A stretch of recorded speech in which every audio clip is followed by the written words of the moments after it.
Yo, what's good? It's Sean, bruh. I'm back with another video. I told y'all. Y'all thought I was joking. I'm consistent now. I promise you. Listen. All right, what's today's date? August 23rd. I'm locked in. Matter of fact, I'm locked in for the rest of the year. I'm telling you. Listen. I'm locked in 2 days. Not 2 days. I'm talking about 2 videos a day. Every single day. For the rest of the year. Hold me to that. I'm telling y'all now. Something as big is gonna happen. I'm telling y'all. But look, I'm gonna get straight into the video. I ain't gonna waste too much time. Let's get straight into it. They've been saying that OTF Jam. Wait, hold on. OTF Jam. Hold on. Let me see. OTF Jam. Babymomma killed to prevent. Yeah, okay. Listen, let me redo that.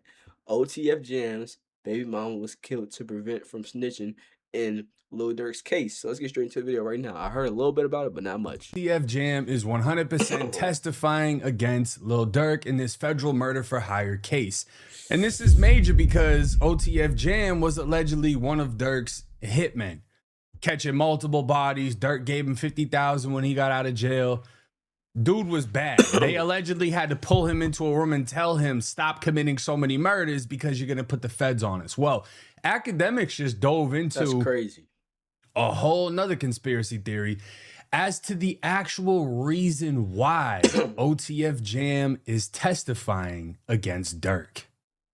A few months ago, I realized I was probably overpaying for car insurance. Bro, and the will be at just a clip for the best plan for you. Now, to start this off, we're going to be looking at Lil Durk giving Academics reaction Lil Durk giving OTF Jam 50K telling for his plus money. OTF Jam $50,000. This is just a clip from one of Axe Lives. What's name for you? Steady crying, huh? He steady crying. Feed him. You actually see Durk give him the money. Feed him. That could be used as evidence. See that? Feed him. Baby steady. Now, you gotta listen very Hold carefully on, here, Chad. before I get to the video, one thing I gotta say is I ain't gonna lie, I don't like DJ Academics because he is the police, man. I'm gonna keep it a buck. I'm just reacting. I'm just sitting here watching videos. DJ Academics is the police, my nigga. He's the fucking police. He's the police. And he just be on some corny stuff. Like, I don't know him. So I could be completely wrong. But he gives the vibes of a dude that has never did nothing wrong in his lifetime. Right? He never did wrong in his lifetime. He's a good boy, schoolboy, and then he want to talk about all the street stuff. Don't get me wrong. I'm not no criminal. I don't do nothing like that. You see me, I'm doing YouTube videos. I'm reacting to YouTube videos, bro. I'm not trying to claim something I ain't. But he's just one of them dudes that really just, I don't know. He's a goofy. Listen very, very carefully. What did Durk just say? See that? For my baby. Basically, he says, yo, you better hold this before your baby. Before your baby mama get to tripping. Now, you actually see Durk handing him, stacks of 20s equaling out to $50,000. But he mentions his baby mama. You better hold on to that before your baby mama get to tripping. And the baby mama route takes a very dark turn. Now, in another clip, Ack reveals and leaked Durk phone call. Durk was bragging about not paying OTF Jam for multiple murders. 2022, Durk and this guy's phone call comes out. Boona is telling Durk that OTF Jam is a little bit tight. My He's bad, y'all. Let me tight lock in. because I was he's doing allegedly something. doing these murders, and after that 50K, looked like the 50K was a subscription package. After you get the 50, all right, nigga, kill like 10 people. Now, basically, Jam is starting to complain, like he wants some bread. And this is where Boona tells Durk over the phone, and Durk reacts. Listen. I called John. I talked to John like yesterday. I said, wow. He said, man, this bitch, that nigga out they was scared anyway. I said, they ain't nothing. He said, hell Why nah, Chirac I ain't humor feel leak right. this He looking at me like I ain't feel right anyway. I said, yeah. He's like, nah, I ain't fucking with nothing, but, I just did something that's gonna piss them off. Yeah. You literally hear Boona say, talk to Jam. Jam said niggas was scared. Maybe he's talking That's what I about don't understand though. Why do criminals be on the phone talking about all this crazy stuff? Like I said, once again, I'm gonna say this 1,000 times.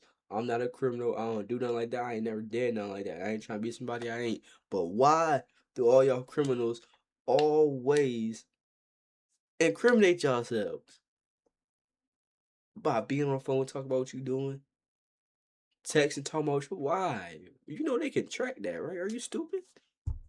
Driller hit he went on, and he says, yo, did you get paid for it? He said, man, them niggas ain't give me nothing. He's feeling away, and Durk is reacting to it. It appears that Durk probably knew he was starting to feel away, but Durk didn't give a fuck. Durk says, I just did some shit to piss him off. So either he's kind of like bragging about not paying Jam, or there is a theory that Durk quickly start realizing that Jam might be jammed up by the feds, and that's why he doesn't want to pay him. It's either one. I mean, looking at it like that, if you think somebody's already been picked up, yeah, you're not gonna fuck with them at all. Right. You gotta cut off all contact and communication. But on the other end of that, the audacity to not pay somebody who is a stone cold killer, right? Not only are they allegedly putting in work for you, but obviously they've done shit for themselves, maybe for other people. Jam is just smacking people off the planet, right? Just knocking the soul up out of them like it's nothing, like it's a regular fucking job. So for Durk to be like, yeah, fuck him, I ain't paying him, I just did something to piss him off. That's some crazy shit. Hey, that's crazy. How you gonna get around this dude in real life and feel comfortable around him knowing what he actually does? And I ain't gonna lie, I'm gonna say this before y'all start trying to glaze my shirt, dick ride my bro, it's just, hey, it's a little old. It's a little old, that's all. It's a little, matter of fact, it's not even old, it's just cause it's just a little big at the neck. But chill, we ain't worried about that. Let me get back to the video. I was just saying that to clear it up for one of y'all. Goofy, say something about my shirt. There's a big difference between paying somebody to do something and being the person that actually gets it done. There's a very big difference between the two. You know, one, you could be like, oh, well, Durk's the boss, he's the money, he's the this and the that. Yeah, but this dude is the crash out. This is the dude that goes and actually does. I mean, you could just see the difference in the picture right here. He's posing with the bread. He's, you know, he ain't got to do too much. He's got this fat ass chain. But this dude, no matter how much money you put in his hands, he just looks like he kills people. But basically, this is proof that Jam felt underappreciated. I'm assuming that's him right there. And the reality is, I know 50,000 is a lot of money, but it's not enough money for unlimited murders. A killer feeling unappreciated. This is like a Chicago love story. And I mean, yeah, 50,000 sounds like a bag. To most people, 50,000 is a bag, but 50,000 gets blown through like that. And paying someone 50,000 for unlimited murders, allegedly, that's crazy. It's crazy. That's insane. That doesn't, you know, the price of life is cheap in Chicago for sure. But $50,000 isn't what you think it is. If one of you hit a scratch off for $50K, the majority of you would blow that within the next 3 months. And the financial advisors can jump in the comments and act like, oh, I'd invest in this and I'd invest in this. Realistically, it just doesn't happen like that. Statistically, most people that win the lottery end up losing it all. If you're running your own business, I'm telling you, I'm gonna get YouTube. You need Symphony. I'm gonna stop with that. But this is where things take a very big turn. Academics alleges Lil Durk paid OTF members to knock off OTF Jam's Babymomma to scare him from cooperating with the feds. He starts working, and at that point, Jam, after getting no support from Durk, no payments from Durk, supposedly starts working with the government. They lock him up, and then he disappears into the system, which is when he officially starts cooperating. Jam didn't fully already start to testify, but he was moving weird. Durk is hearing about how he was complaining. It's sounding a little spooky. What happens after is OTF Jam Babymomma gets killed, allegedly to scare him to not cooperate. They clap his baby moms. This should sound like a movie, Chad. That's crazy. That literally sounds like a movie. This would be some crazy shit. Because again, you know, we just covered 6ix9ine going at Lil Durk, and everyone looked at 6ix9ine like you had no reason to snitch, da-da-da-da-da. And 6ix9ine is saying, why would I be loyal to people that kidnapped me, robbed me, You're right. you know, hooked up with my baby mama, all this crazy shit, right? Shit that your friends wouldn't do. A lot of people agreed with that. Like, yeah, that ain't, you know what I'm saying? Them clearly ain't your homies. And the other people were like, man, that's regular shit. Your baby mama fucked off, whatever. Motherfuckers felt like you was moving weird, so they try to get at you. You supposed to get back at them, whatever, right? But that's why everyone got on him. And that was what he said was his reason for cooperating. I'm not going to be loyal and sit down for 20-something years for people who clearly weren't loyal to me. Well, That's true, though. Look at this situation. If this is true, Lil Durk allegedly felt like Jam was cooperating and got his baby mama That's crazy, killed. though. That's crazy. Like, listen, don't get me wrong. I don't know nothing about none of that street stuff, and I don't really care nothing about that. I would take me as no square, though, because man. Nah, but like, all right, but listen, what I was about to say was, one thing I never understood is if you into it with somebody or you got something going on, why are we going for the aunties and the uncles and the moms and the dads and the brothers and the sisters? They don't got nothing to do with that life. You get what I'm saying? So why are you doing that? Like, it always just ain't sit right with me when you see a story about like, oh, so and so killed the brother of his op. Like, why? I mean, I understand why, but how is that? You get what I'm saying? He had nothing to do with that life. Like, what do you mean? Somebody related to me mistakes has a way of coming back to me. You get what I'm saying? That always been crazy to me. 6ix9ine's baby mama allegedly got hit. They actually did a hit on Jam's baby mama, allegedly. I will say this: there's not much linking Durk to the murder of his baby moms. His baby moms, I believe, was a male woman, and she got killed. And they did arrest somebody for the murder, but it was a 15-year-old, and there was no clear ties to Durk. You know, this quote-unquote streets and the narrative was saying that was a way to try to warn or scare Jam about snitching. Homie, you couldn't have just talked to him? You couldn't have just, like, said something? You just had to go and flat out kill his baby mama? That's crazy. That's a crazy accusation right there. That right there, if that would have proved to be true, I mean, how many of y'all would sympathize with Jam? If someone went and killed your baby mama because they thought you were going to snitch, not you, which doesn't even make any fucking sense. Why not just hit Jam if that's the case? But not that. They're going to keep the killer, but they're just going to make the killer even madder because they're going to knock his baby mama off and then be like, yeah, you better not. You better not. And it's like, what? Now, a 15-year-old boy was sentenced to 5 years in juvenile detention after pleading guilty to the July 19th, 2024 shooting of a U.S. Postal Service letter carrier, Octavia Redmond, who was 48 years old, in Chicago's West Pullman neighborhood.